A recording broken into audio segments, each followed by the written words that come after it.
तो आज हम बात करने वाले हैं भगवत गीता के छठे अध्याय के 17वें श्लोक के बारे में, जहाँ पर श्री कृष्ण ने कहा युक्ताहार विहारस्य युक्त चेष्टस्य कर्मसु युक्त स्वप्न अवबोधस्य योगो भवति दुःखः।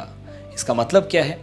कृष्ण कह रहे हैं यहाँ पर कि जिसने अपने खाने को, सोने को, उठने को और मनोरंजन करने को नियमित कर लिया, वह अपने इस योगाभ्यास से सारे भौतिक कलेशों को नष्ट कर सकता है। जी हाँ, यहाँ पर एक वर्ड बहुत इंपॉर्टेंट है, दैट इज युक्त, जिसे कहते हैं नियमित, and in English we call it regulated.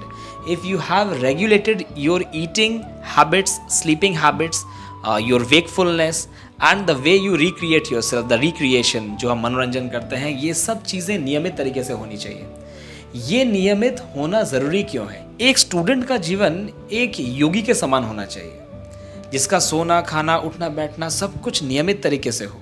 और अगर ये सब चीज़ें नियमित तरीके से होती हैं तो उसके मटेरियल जितने भी पेन्स हैं वो सब हम मिटिगेट कर सकते हैं, उन सब को एलिमिनेट भी कर सकते हैं। So there are 4 major activities that a human as well as an animal perform. तो वो 4 एक्टिविटीज़ हैं, आहार, निद्रा, भय, मैथुनम, चाहे eating, meeting, sleeping and defending.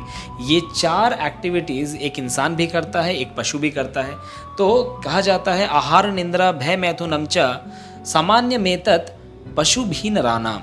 इसका मतलब क्या है कि ये 4 एक्टिविटीज़ तो इंसान भी कर रहे हैं और पशु भी कर रहे हैं, तो इनमें डिफरेंस क्या है? तो डिफरेंस है कॉन्शियसनेस का।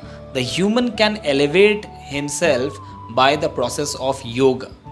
तो यहाँ पर हम एक स्टूडेंट लाइफ के बारे में अगर बात करें तो वो इस योगाभ्यास, योगो भवति दुःखः, यहाँ पर कृष्णा क्या कह रहे हैं? योगो भवति दुःखः। दैट मीन्स कि इस योगाभ्यास से वो अपने मटेरियल पेन्स को मिटिगेट कर सकता है, मतलब कम कर सकता है या खत्म कर सकता है, नष्ट कर सकता है। तो यहाँ पर सिंपल सी चीज़ बताई गई है छठे अध्याय के 17वें श्लोक में, युक्ताहार। युक्त मीन्स नियमित, आहार that means the eating habits has to be regulated.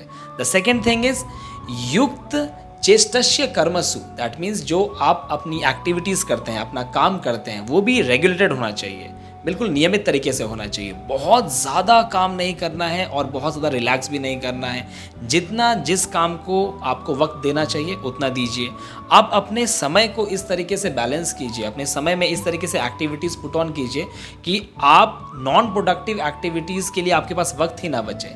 जैसे कि फॉर एग्जाम्पल, मैंने सुबह से शाम तक बहुत सारे इंगेजमेंट्स रखे हुए हैं, बहुत सारी मीटिंग्स रखी हुई हैं, तो मेरे पास वक्त नहीं है कि मैं टाइम पास करूं, फालतू में गॉसिप करूं। सिमिलरली एक स्टूडेंट के पास अगर एक पूरा प्रोजेक्ट है, that is preparation for his examination, उसने उस प्रोजेक्ट में बहुत सारी एक्टिविटीज़ लाइन अप कर रखी हैं। जैसे कि पहला एक्टिविटी है सब्जेक्ट नंबर 1, उस सब्जेक्ट 1 में हम कौन सा टॉपिक देखेंगे।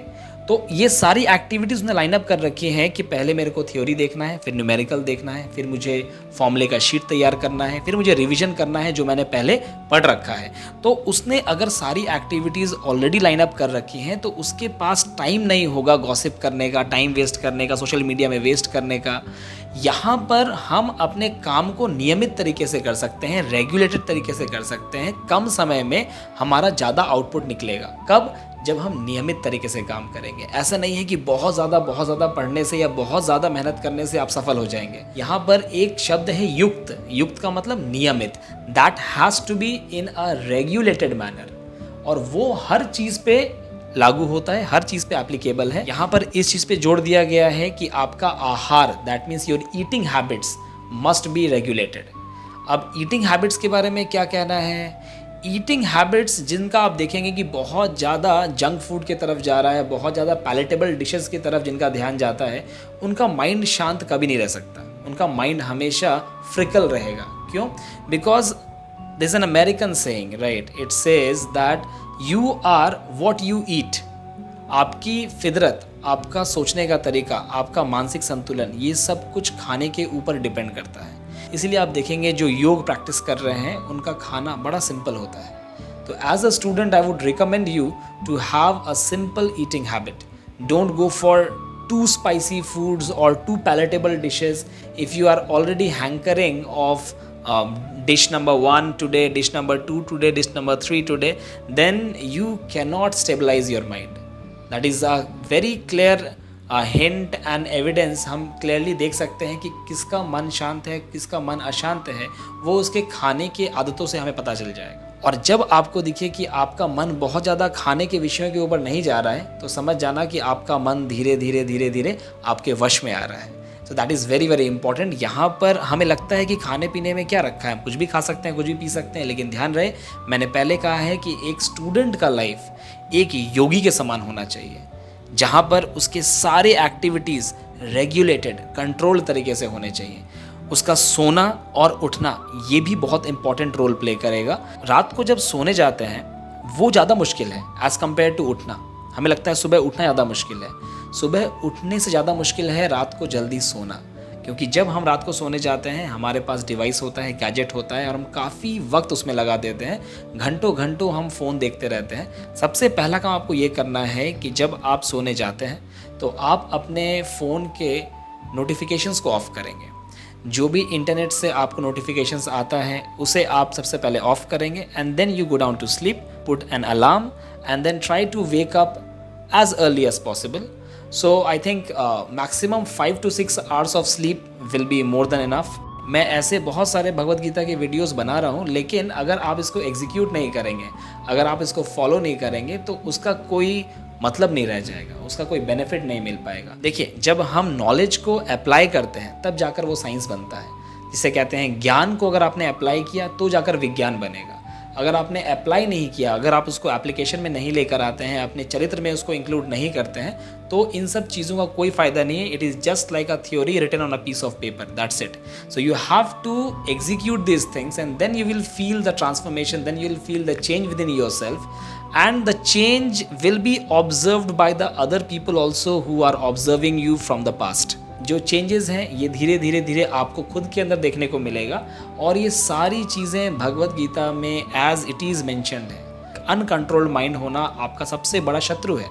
तो उस शत्रु से अगर आपको जीतना है तो भगवत गीता के सारे नियमों को ध्यान से सुनना होगा, उसको पालन करना होगा, और उसके बाद आप इतने मजबूत हो पाएंगे कि आप अपने मन को अपने वश में रख सकें।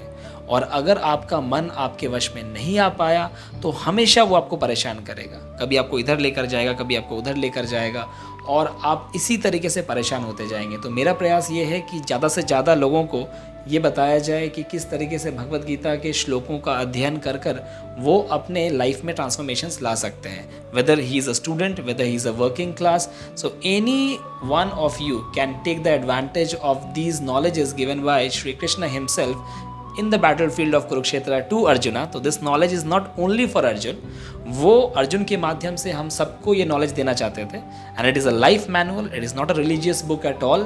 तो जितने भी वीडियोस मैं बनाता हूँ इसको मैक्सिमम से मैक्सिमम शेयर कीजिए, ज़्यादा से ज़्यादा लोगों तक पहुँचाइए, ताकि सबको पता चले कि भगवत गीता में लिखी तो बहुत सारे श्लोक हैं, लेकिन उसका मतलब क्या है, उसको इम्प्लीमेंट कैसे करना है। और जब तक हम इम्प्लीमेंट नहीं करेंगे तब तक वो हमारे लिए बेनिफिशियल नहीं होगा। So I hope you have understood the entire concept of chapter number 6 verse number 17।